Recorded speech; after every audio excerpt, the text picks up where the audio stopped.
Naipon agad sa impounding area ang mga e-bikes at e-trikes na nasampulan sa unang araw ng panghuhuli sa Metro Manila. Pati e-bike ng barangay hindi po nakalusot. Nasa frontline ng balitang yan si Elaine Fulgencio.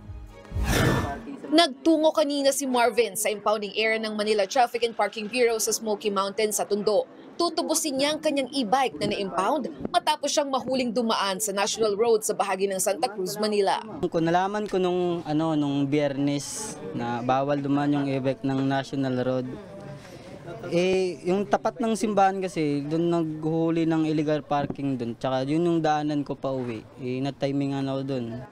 Pero hindi pa rin niya nakuha ang e-bike dahil wala siyang maipakitang lisensya. Isa lang si Mark sa mga nasampulan sa unang araw ng paninikit sa mga e-bike, e-trike at ilan pang light vehicle na dumaan sa National Road sa Metro Manila. Ang iba pang nasitang motorista nakipagtalo pa sa mga otoridad. Kung kayo po, tatawid sa lahat po dadaan eh. Hindi po ni diretso mapayben po yun eh. Pero binabayin niyo pa rin po yung kahabaan eh. Wala po, jump lang po galing oh. Hindi rin nakalampas ang mga e-trike na pag-aari ng mga barangay. Gaya na lamang nito na dumaan sa EDSA TAF sa Pasay. Nakasakay pa mismo ang kapitana ng barangay. May papakrimit kami na tao, humingi kami ng tulong sa City Hall, kaya nagmamadali rin kami. Kasi wala naman kami ibang magamit na sasakyan. Ayon sa MMDA, Lunes pa dapat epektibo ang panguhuli pero nagbigay pa raw ng palugit ang MMDA sa mga gumagamit ng e-bike.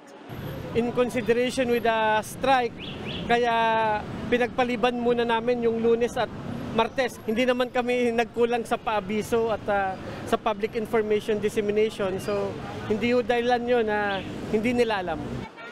Base sa datos ng MMDA, nasa 29 na mga e-bike at 26 na mga e-trike ang natikitan nila ngayong araw.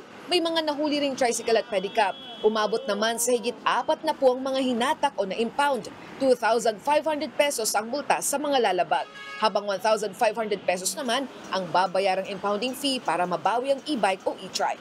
Nagbabalita mula sa Frontline, Elaine Fulgencio, News 5. Mga kapatid, Lucy Cruz Valdez po, maging maalam at may pakialam sa mga napapanahong balita sa bansa.